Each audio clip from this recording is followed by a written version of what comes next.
देखो हमारे पहले टेस्ट में कितने क्वेश्चन थे टोटल? 5, राइट। 5 प्रश्न थे जिसमें पहला शॉर्ट आंसर वाला था और बाकी 4 जो थे वो लॉन्ग आंसर वाले थे। इसमें हमारे 5 का सब पार्ट था और ये 4 सीधे सीधे प्रश्न। तो देखो आंसर राइटिंग का जो मूल तत्व है, मेन तत्व है, जिस पे हम सबको ध्यान देना चाहिए, वो है कि उसके कीवर्ड को और उसके मूल डिमांड को समझना। ठीक है, पता तो सबको है, obvious. You are studying since 2012 और 2022, मतलब वो ज़्यादा हो गया 2012। लेकिन आप, मतलब कहने का मतलब कि आप 4 साल 5 साल 10 साल से पढ़ाई कर रहे हो। ठीक है, और बहुत लोग आते हैं जो 10 साल से पढ़ाई कर रहे हैं लेकिन नहीं हो पा रहा है। क्यों? क्योंकि वो एक फिलॉसफी पे काम करते हैं बहुत ज़्यादा। सावधान 22.5 पसेरी। अभी मैं 1857 वाले विद्रोह की जब चर्चा करूंगा तो मैं बताऊंगा कि आप लोगों ने कैसे गलतियां करी थी।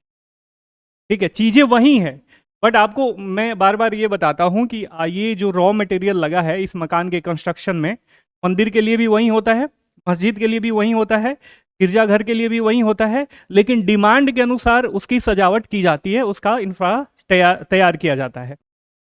तो सबसे पहले आपको जो ध्यान देने वाली चीज है, ये डिस्कशन कराने का मेरा मूल मकसद यही है कि क्वेश्चन को आपको कैसे समझना है। बाकी तो मॉडल आंसर में मैंने दे दिया और आपके पास कंटेंट की कमी नहीं है, आप बहुतेरे पढ़ रहे हो। ठीक है, लेकिन समझना कैसे है और उसको प्रेजेंट कैसे करना है। तो मूल डिमांड ये है, कहने का मतलब कि पहले इसके मूल डिमांड को, जो मेन डिमांड है ना, मेन डिमांड है क्वेश्चन का, उसको आप समझो। बिना उसको समझे हुए और बिना प्रॉम्प्टनेस को अपनाए हुए, आपको प्रॉम्प्ट भी बनना है। आपको प्रॉम्प्ट भी बनना है। प्रॉम्प्ट बनने का मतलब ये हुआ कि मान लीजिए आपने कोई टॉपिक पढ़ा है, जैसे 1857 का विद्रोह के कई सारे कारण हैं ऑब्वियस, लेकिन आप क्या करते हो, आप इकट्ठे पढ़ते हो कि आर्थिक कारण, राजनीतिक कारण, और उसमें से एक शॉर्ट आंसर उठा के पूछा गया था कि आर्थिक कारणों की व्याख्या करें। ठीक है, आप, क्या नाम था इनका, अमरजीत, आपने आर्थिक तत्वों को बहुत कम डाला है, दिख रहा है आपके कॉपी में। मुझे एक एक सबको पता है कि सबने क्या क्या लिखा है। ठीक है, जबकि आर्थिक तत्व क्या है? पारंपरिक उद्योगों का नाश। कैसे हुआ पारंपरिक उद्योगों का नाश? बोलो। पारंपरिक उद्योगों का नाश कैसे हुआ, जो ट्रेडिशनल इंडस्ट्री थी इंडिया में? ठीक है, मतलब वो एक तो इसको संरक्षण नहीं दिए, उसके बाद जो एक तरफा मुक्त व्यापार नीति थी, कब लागू हुई? 1813 में। इस पे क्या किया गया? इंपोर्ट ड्यूटी बढ़ा दी गई, सॉरी एक्सपोर्ट ड्यूटी बढ़ा दी गई और इंपोर्ट ड्यूटी घटा दी गई। तो वहां से जो मैन्युफैक्चरर, जो मशीन के द्वारा मैन्युफैक्चर गुड थे, यहाँ पे आते थे, वो क्या, मतलब लोकल जो वस्तु थी, जो लोकल कारीगरों के द्वारा प्रोड्यूस की जाती थी, बनाई जाती थी, उसके बनिस्पत वो सस्ता मिलता था। तो मार्केट का एक रूल है कि लो क्वालिटी पे नहीं, पहले सस्ता उनको अट्रैक्ट करता है। तो उसके वजह से बहुत सारे कारण थे। और इसके बाद व्यापारिक वर्ग का वो भी बर्बाद हो गए, उनका नाश हो गया। क्यों नाश हो गया? वो डायरेक्ट एफिलिएटेड थे किससे? पारंपरिक उद्योगों से। ठीक है ना? तो जब इसका नाश होगा तो इसका भी नाश हो जाएगा। कृषि सुधारों पर कम खर्च, जो भी राजस्व नीतियां वगैरह अपनाई गई या उसके पहले जो इस्तेमरारी बंदोबस्त वगैरह लाई गई, वो सब उसका मूल मकसद क्या था? केवल और केवल हाई रेवेन्यू कलेक्शन। ठीक है, इसके साथ साथ औद्योगिक प्रोत्साहन की भी कमी करी गई। अब इसी को जब मान लो कि एक, अब ऐसे आपको फिगर नहीं बनाना है एग्जाम में, ऑब्वियस। आपको क्या करना है, एक गोला घेर देना है, इसमें क्या करोगे, कॉजेज लिख दोगे और इसके आर्म्स बना के ऐसे कर दोगे। प्रेजेंटेशन आपका ऐसे ही होना चाहिए। और बाद में एक एक लाइन, दो दो लाइन पैरा चेंज कर करके आप क्या करो, शॉर्ट आंसर है 2 पेज मिलेगा, 1 पेज और 1 पेज, 1 पन्ना का पूरा सर, है ना? तो आप लिख दोगे। फिर रेल सेवा का प्रभाव, किस तरीके से आर्थिक योगदान दिया 1857 के विद्रोह में?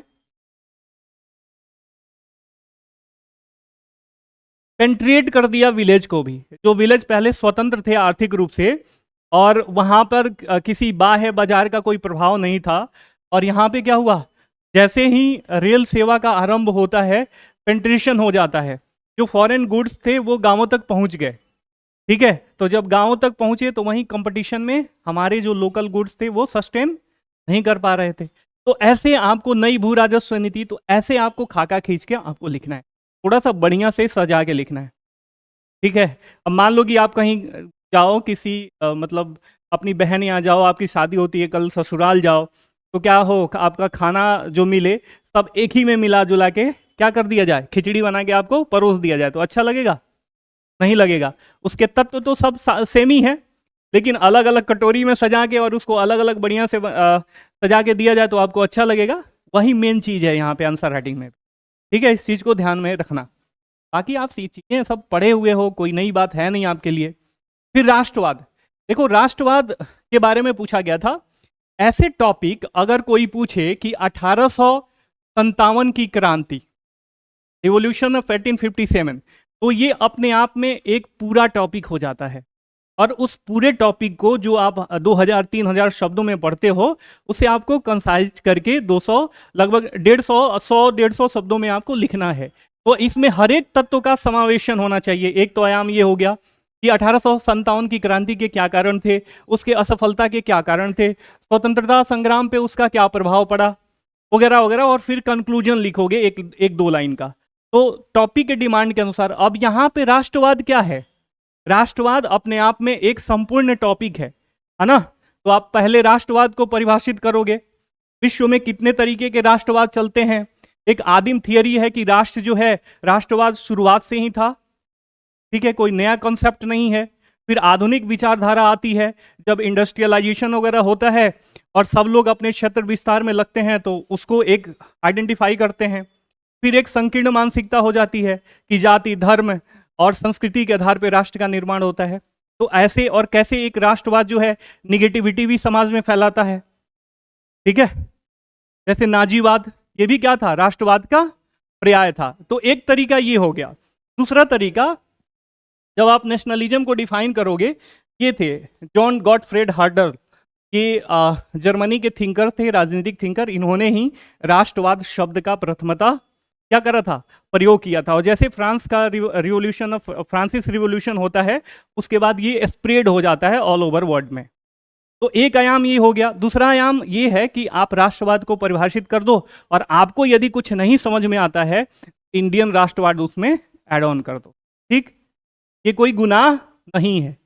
तो ऐसे टॉपिक अगर आपको मिल जाए जिस पे गहन ज्ञान नहीं है, तो ये आयाम आप अपना सकते हो। ठीक, तो बहुत सारे लोग वैसे लिखे हैं। सब्जेक्टिव चीज, आंसर राइटिंग क्या होती है? सब्जेक्टिव होती है। ऐसे जो क्वेश्चन होते हैं वो क्या होते हैं? सब्जेक्टिव होते हैं। आप किसी आयाम को अपना के लिख सकते हो, कोई उसमें बुराई नहीं है, नंबर कटने की संभावना नहीं है। ऑब्वियस आप इसको राष्ट्रवाद पे ही कंसंट्रेट करके थोड़ा बहुत इंडियन नेशनलिज्म को इसमें इंक्लूड करके लिखोगे होलिस्टिक लेवल पे, वैश्विक पनोरमा को ध्यान में रखते हुए, तब उसमें थोड़ा सा एक नंबर आपको ज़्यादा मिल सकता है और इसमें एक नंबर कम मिल सकता है। लेकिन छोड़ना तो नहीं है ना, आपके पास मतलब कंटेंट की कमी है तो नहीं छोड़ना है। ठीक, बात है समझ में? करंट से भी जोड़ सकते हैं, ऑब्वियस। ठीक है, डायनेमिक क्या पूछा था? एक क्वेश्चन पूछा था ना, धर्मनिरपेक्षता, तथ्यात्मक धर्मनिरपेक्षता, है ना? डायनेमिक सेक्युलरिज्म क्या होता है? तो वो क्या है? वो पूरा कंटेम्पररी इशू ही है। धर्मनिरपेक्षता एक स्टैटिक टॉपिक हो गया और उसमें डायनेमिक जुड़ा हुआ है, तो वो डायनामिज्म मतलब करंट का टॉपिक हो। ठीक है, फिर ये पूरा मैंने आपको मेंशन कर दिया, उसमें पढ़ लेना। अब ये लाइन बाय लाइन पढ़ने की तो आवश्यकता तो है नहीं मुझे। ठीक है, अब देखिए मौर्य साम्राज्य का बौद्ध धर्म के साथ संबंध। ठीक है, इसमें कुछ लोगों ने ऐसे किया है कि जैसे आपने लिखा, आपको समझ में नहीं आया, ये सीधे सीधे क्या करना है कि मौर्य साम्राज्य का बौद्ध धर्म के साथ क्या संबंध था। तो जो बौद्ध धर्म की फिलॉसफी थी, ऑब्वियस अशोकन पीरियड से पूरा एक शिफ्ट हो गया, पैरा शिफ्ट हो गया। और किस तरीके के नीतिगत, जैसे लोक कल्याणकारी योजनाओं का इंप्लीमेंटेशन, ये क्या था? बौद्ध धर्म का एक बहुत बड़ी फिलॉसफी थी कि सबका कल्याण होना चाहिए। तो अशोकन पीरियड में, हालांकि कौटिल्य से वो लोग प्रभावित थे, ऐसी कोई बात नहीं है, लेकिन ये ज्यादा इस समय आके और गहनात्मक हो गया कि सबका ख्याल रखना चाहिए, प्रजा जो है राजा के पुत्र के समान है। ठीक, तो एक तो नीतिगत जो लोकल पॉलिसी बनती थी उसमें उसका प्रभाव पड़ा। विदेश नीति जो सॉफ्ट कॉर्नर उभर के सामने आया, जो अभी भी वर्तमान में इंडियन फॉरेन पॉलिसी का कहीं ना कहीं अंग है, क्या है? सांस्कृतिक डोमिनेंस दिखाने की हम कोशिश करते हैं बौद्धिज्म और जैनिज्म के द्वारा। दिखाने की कोशिश करते हैं कि नहीं?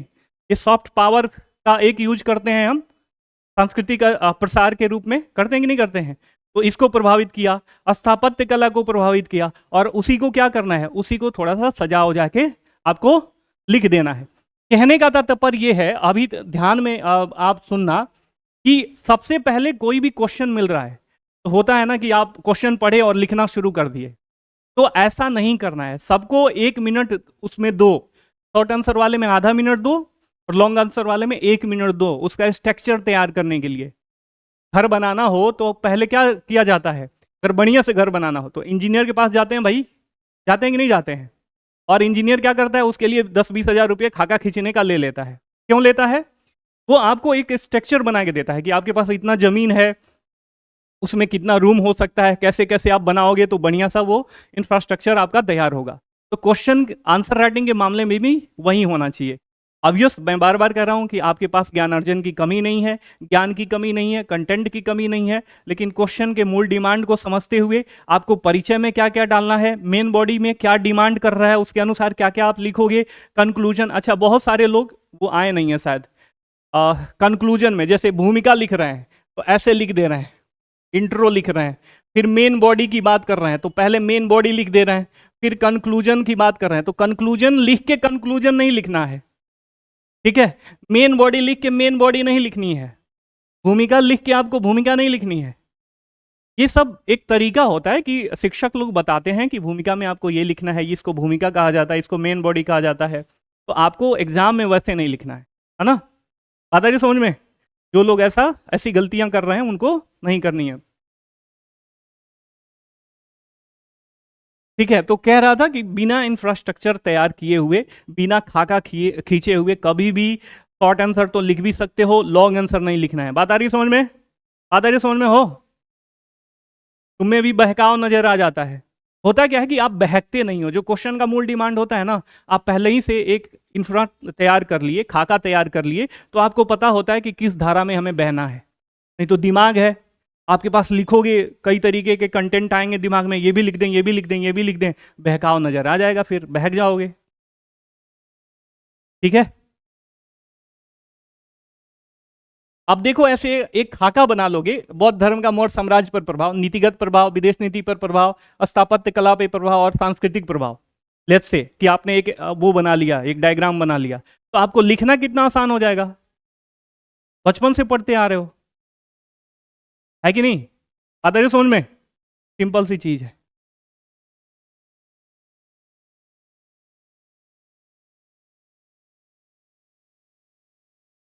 ठीक को यहाँ पे एलोबरेट कराए।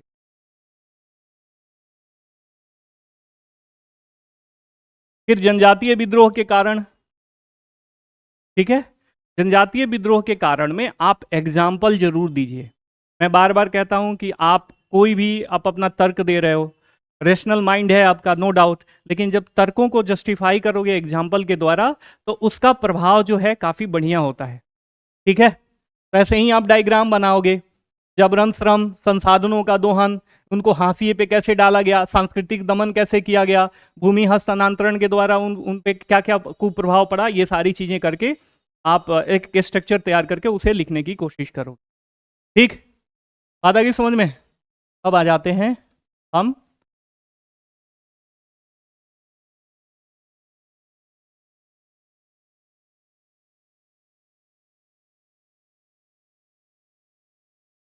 देखो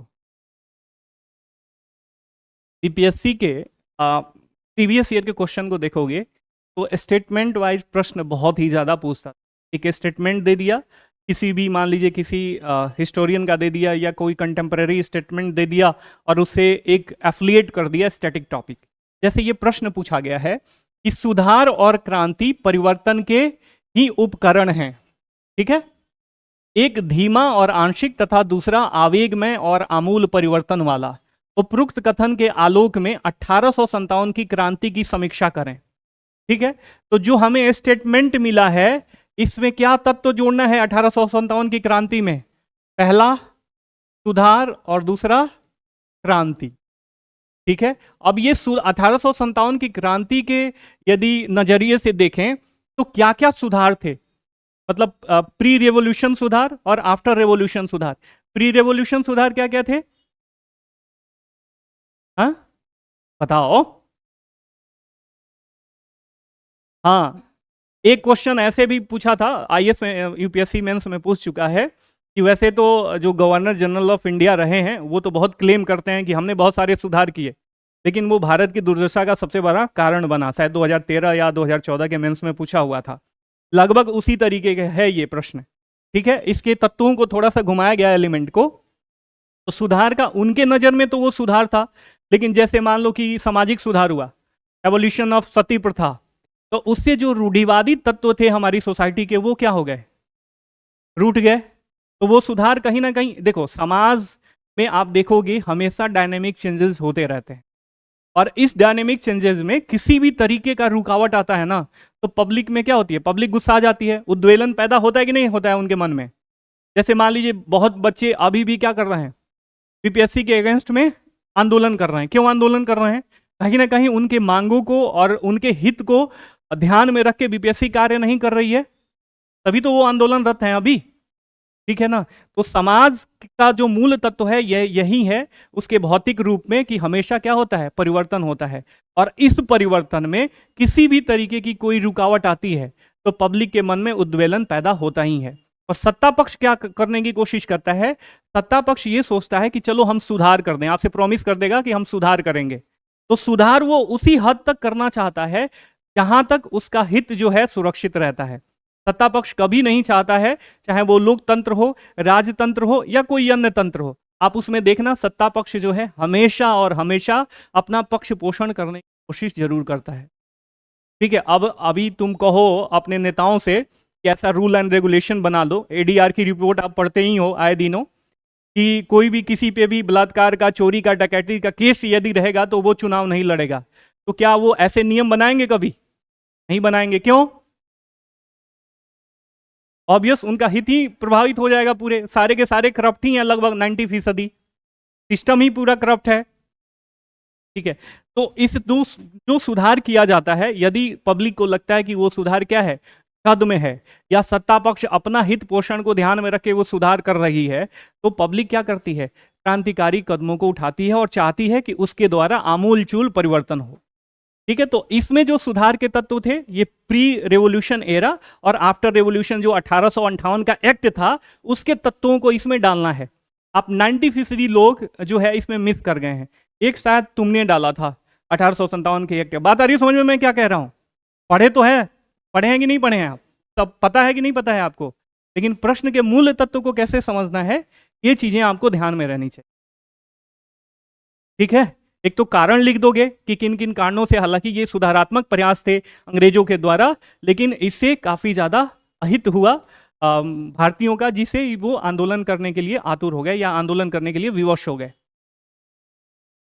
हाँ, ऑब्वियस। उसके बाद कैसे 1800 पूरा एनसीईआरटी का शायद पांचवा या छठा, ओल्ड एनसीईआरटी जरूर पढ़ लेना। 4-5 चैप्टर है ओल्ड एनसीईआरटी का जो काफी महत्वपूर्ण है। ठीक है, उसमें से हमेशा प्रश्न पूछे ही पूछे जाते हैं। वो 12 क्लास ओल्ड एनसीईआरटी। तो बात आ गई समझ में? जब आप, और ये कैसे समझ में आई? क्या मैं बता रहा हूं इसलिए? नहीं, मैं ये कह रहा हूं कि आप स्ट्रक्चर तैयार करो। पहले आपने स्ट्रक्चर तैयार किया, आपने सुधार और क्रांति को इससे जोड़ दिया 1857 की क्रांति से, और आपको स्पष्टता पता चल गया कि प्री रेवोल्यूशन एरा के जो सुधार थे और आफ्टर रिवोल्यूशन के सारे सुधारों को लिखेंगे, और फिर वो क्रांति कैसे होती है उसके बारे में थोड़ा बहुत डेवलपमेंट लिख देंगे। हमारा काम जो है अच्छे तरीके से बन जाएगा। पता है समझ में सर? देखो, आंसर राइटिंग का मूल मकसद ये होना चाहिए कि आपके दिमाग को फ्लेक्सिबल बनाना। ठीक है, ये नहीं कि आप जो पढ़ के आ रहे हो उसी पे आधारित सीधे सीधे मैं प्रश्न पूछ दूं बच्चों के जैसे। ठीक है, बचपन में हम कैसे करते थे? ठीक है, तो सीधे सीधे प्रश्न पूछ दें और आप लिख के चले जाओ। ये छद्म कॉन्फिडेंस जो आजकल, अब यूट्यूब के जमाने में बच्चों में क्या आप देखोगे कि बहुत सारे लोग स्ट्रेटजी बता देंगे, बहुत सारे लोग ये तौर तरीके, ये अपना लो, ये कर लो, इतने टॉपिक तैयार कर लो, लेकिन जो मूल तत्व है वो है मेहनत। और मेहनत फ्लेक्सिबिलिटी के अनुसार, ऑपरेशनल माइंड के अनुसार होना चाहिए। राइट? बात आ रही है समझ में? अब भारत में राष्ट्रवाद के उदय के कारणों का विश्लेषण काफी सिंपल सा है। यहाँ पे राष्ट्रवाद को क्या करोगे, परिभाषित करोगे, भारतीय राष्ट्रवाद का चरण लिखोगे, कैसे उदय होता है, फिर उसके कारणों को ऐसे ही स्ट्रक्चर, मतलब ऐसे नहीं डालना है, मैं थोड़ा सा कैची बनाने के लिए ऐसे डाल दिया हूं। डायग्राम आपका सिंपल होना चाहिए, है ना, क्योंकि आपके पास इतना समय नहीं है कि पूरा ये बनाओ, किताब बनाओ, वो पत्र पत्रिकाओं को संकेतित करने के लिए।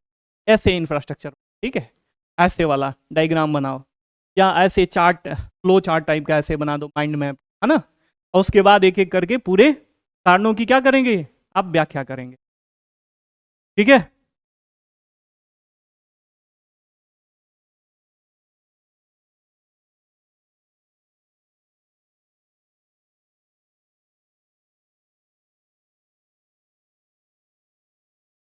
देखो, फिर से आ गया एक आपके ऑपरेशनल माइंड को ट्रिगर्ड करने के लिए चौथा नंबर प्रश्न।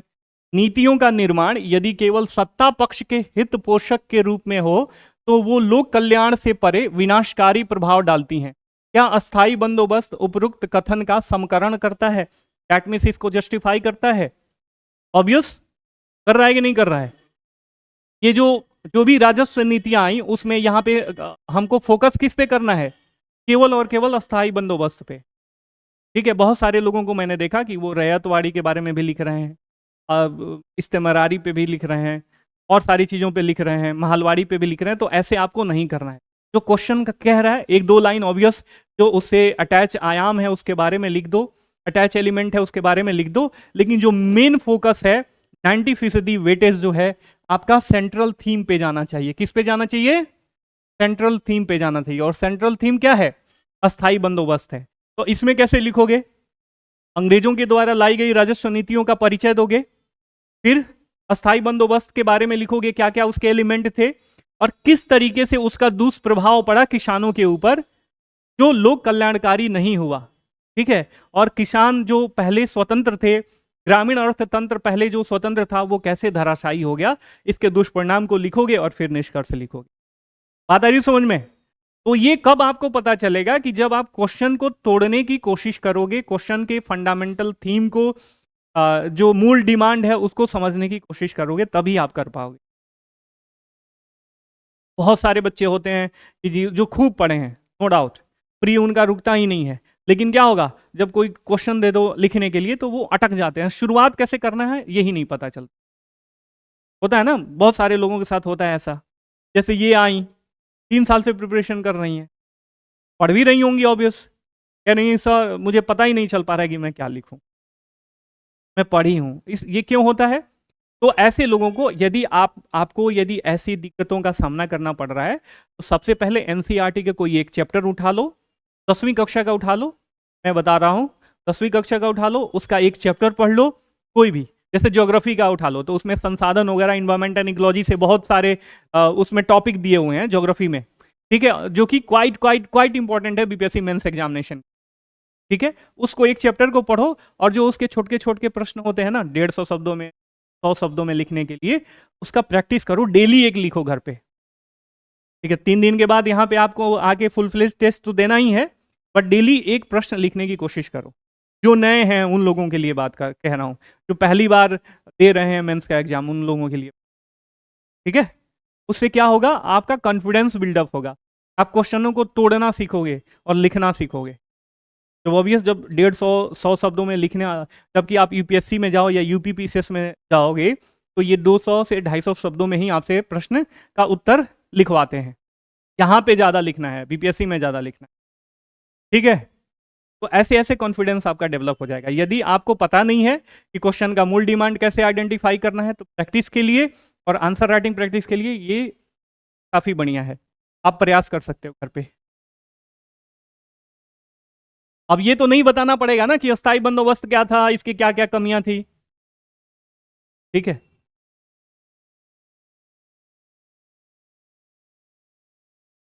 अब देखो, यहां पे एक आदमी, पता नहीं किसका कॉपी में पढ़ रहा था, तो वो पूरा, वो उनका शिफ्ट था, वो फेमिनिस्ट टाइप के दिख रहे थे उनका थॉट प्रोसेस।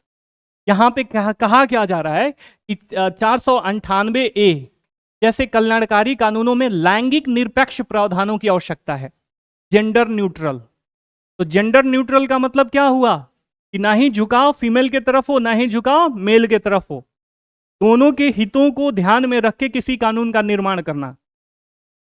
तो वो पूरा की रिप्रेजेंटेशन में, डेमोक्रेटिक रिप्रेजेंटेशन में ये होना चाहिए, ऐसे होना चाहिए, महिलाओं को बढ़ावा देना चाहिए, ये सब लिख गए। पूरा मूल तत्व से ही उनका बहकाव हो गया। अब नाम नहीं याद आ रहा है किसी कॉपी में था, मेंशन कर दिया हूँ। ठीक है, इसमें क्या करना है, देखो 498 का मेन मकसद क्या है। 498 ये शुरुआत किस लिए किया गया था कि जो दहेज रूपी प्रताड़ना होती है, चाहे मानसिक रूप से शारीरिक रूप से औरतों पे, उसका ख्याल रखा जाए, औरतों की सुरक्षा रखी जाए। लेकिन बाद में क्या होने लगा, इसका मिसयूज होने लगा।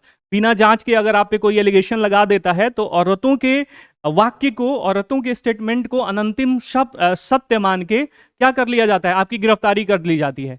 पता चलता है कि जब तक आप निर्दोष साबित हो तब तक 2-3 साल आपके जीवन का कारागार में न्यायिक हिरासत में कट जाता है।